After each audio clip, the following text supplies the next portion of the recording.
And first, for assignment 4, you open up an Illustrator file. You want to open up a new one, File, New. And I'm going to have something. Mine is going to be a height of 15, a width of 12. I hit Create. And I'm going to place this a little bit smaller so everyone can see it. First thing I'm going to do is place the image inside. So I'm going to go to the Place command. I'm going to find the poster that I want to put in there. This is going to be Wine Poster Photo JPEG. I hit Place. I click. Oh, I'm going to go backward. Because I'm not doing a straight place, I'm going to actually place it as a template. And the advantage of placing it as a template is it creates a 50% gray, which allows you to be able to trace without having too much interference with by the image. Now, the thing about placing it as a template is the template is automatically locked, so I'm going to unlock it and I'm going to move it into place. It's a little bit small, so I'm going to shift click and make it bigger. And I'm going to move it off to the side because I'm going to actually put some words here as well. So now that I have this off to the side, this is about where I want it, I can lock it. Now I'm going to move up to layer 1, and this is where I'm going to do all my tracing. Now this is the challenge, is using the pen tool, especially using the pen tool at first, is not intuitive. It doesn't feel like the brush or anything that you've used before. The thing to realize is that you need to make handles in order to be able to manipulate the curves. And so instead of just simply clicking, if you click, you'll make straight lines and the lines won't be easy to manipulate. Instead, what I want you to do is consider click dragging in a number of locations, and that will help you make the curves. So I'm going to zoom in a little bit. And it's important that when you start this process, the stroke, let's go to the Properties Inspector. I'm going to pick the pen tool. And the stroke is going to be black and a 1-point black stroke, but I want the fill to be null set. If you don't have the fill null set, it'll start filling the image for you, and that will create complications.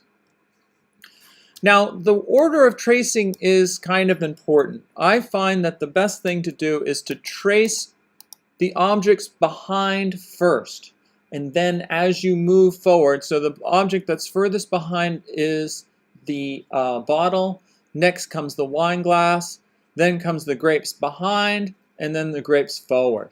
The reason being is that creates a certain layer order that will come in handy later. All right, so the object, I'm going to start with the bottle and I'm going to zoom in. I'm going to start with this area right here. Now, with a 1-point stroke and no fill, I'm going to start at this part of the bottle, and what I'm going to do is, instead of just a click, I'm going to click drag. Again, what that does is it gives me handles to manipulate. I haven't made a line yet. This is just a point with 2 handles. I'm going to go over to the other side, and I'm going to click drag too. And notice what I can do. Because I click drag and I have handles, I now have made a curved top. It's not a straight top. Now, if you remember, if there's a straight area, if you did the exercise, right, there's a couple of ways to handle this next moment, right? Because if you'll notice when I drag down here, you'll see a bit of a curve happening that I don't want. What you can do is you can actually just click on that dot, and that's going to make a corner rather than a straight line. I'm going to click drag here to make another curve. Click here. And here it's relatively straight, so I'm going to click, click, but I'm going to click drag here to make handles. And notice how I'm dragging. I'm dragging along the shape of the bottle. It's not that I'm clicking against the bottle. When I click and drag, I drag along the side, and that's definitely helpful. I'm going to go here. This is an interesting place. I'm going to click and drag, and it's going to give me a little bit of a curve. Now this is important. If you zoom in like this, you're going to need to move around the image. I'm still in the pen tool, but if I hold down the space bar, it turns into the move hand, and I can move the image around. So I go to this side of the bottle and I click drag. Now notice it's not conforming perfectly to the bottle. I can fix that later, right? So I'm not going to be too fussy right now. I'm just going to kind of continue to move on. So I click drag. Now this is relatively straight. So I'm going to get down behind the grape somewhere, and I'm going to click. And I don't need to have any curves here.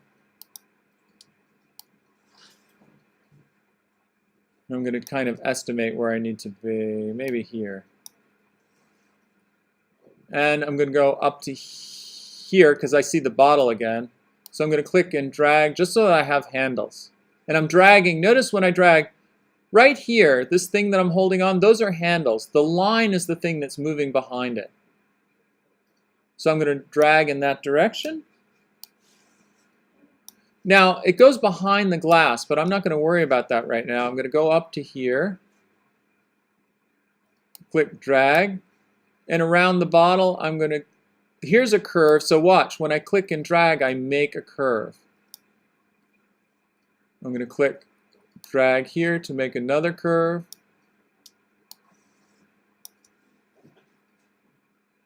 Up here. Now, these are relatively straight, so I'm not going to actually do any click dragging because I don't need any handles, but here I might need a curve, so I'm going to click drag a little bit, and then I'm going to come up to the end, and I can tell I'm at the end because my pen tool has a little circle around it. I'm going to click drag there.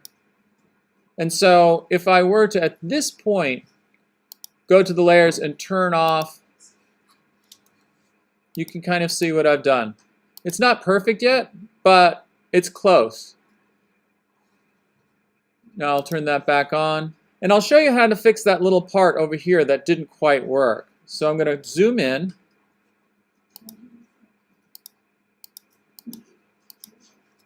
Now notice I still have the pen tool active. With the pen tool active, if I hold on to the command key, I can actually grab onto that anchor point, move it down a little bit, and I can also grab to one of the handles. Can you see this handle that I'm moving here? If you can't, let me know. And now I've made a slightly different curve. And so what happens is, with this ability to hit the command key, I can turn the pen tool into a direct selection tool and move stuff around. And that's kind of important. All right. I can do the same thing. I'm going to zoom out for a second.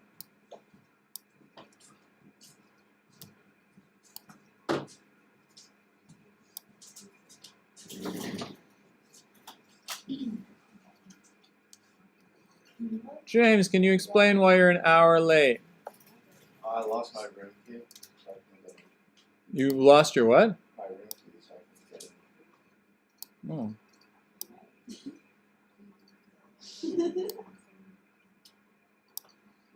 All right. All right. I'm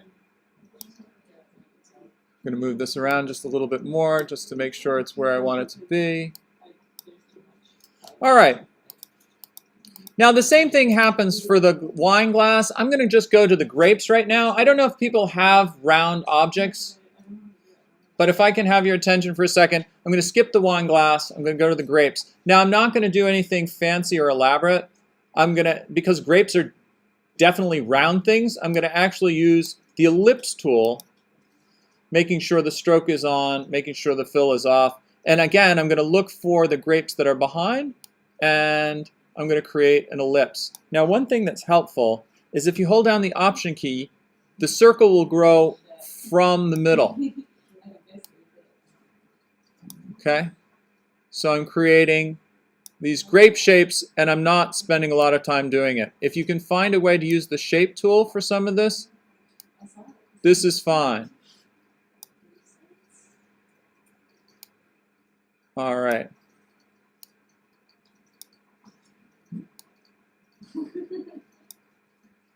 Now, this is the important thing about making sure that you start from the back and move forward. And that is, and I'm going to continue these. Okay. Now, once you've made all the grapes, which I have, you can kind of move them around. Right? So I can move this here. The other thing is grapes are not necessarily perfectly round. They actually can be, have some oblong shapes. So you can use the direct selection tool. If you double click on an anchor point, you can move just that anchor point. So you can create shapes that are a little bit different. That got a little crazy. Right? So they don't have to be perfect circles, and grapes are not perfect circles. All right, so I'm going to turn off at this point the wine grapes. And now notice what's happened here. Basically, the grapes, as they overlap, you'll see shapes overlap. But the reason why I had you start from behind and move forward is that at some point I can grab all those grapes and I can fill them with white, going to the Properties Inspector. And notice now it looks like grapes are sitting in front of other grapes. Do you see that? Okay, so that's why the order is important. All right, so that's basically the outline. The other thing I wanted to talk about is your text tool. You're going to be adding text to this. I'm going to just call it Vino. Huh?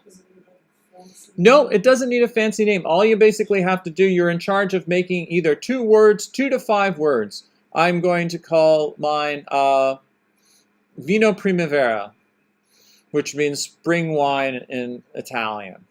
But it's not fancy. And I'm just going to take my type tool and I'm going to click.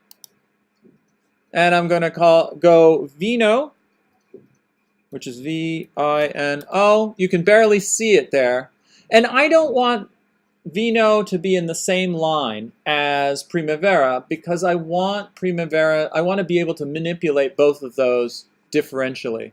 So when I get out of the type tool, I'm going to go back to my selection tool. Then I'm going to go back to my type tool, and I'm going to hit Primavera,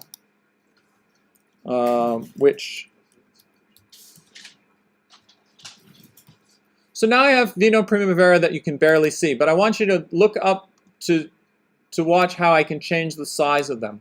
I can use my selection tool. I select both of them. Then I shift. Make sure you hold on to shift so you don't distort them, but I can shift them and make them larger. I can move them around because placement's important. Remember, we're interested in balance, not symmetry. Now look, so right now they've given me a default typeface, but that might not be the best typeface for this. So how can I change it?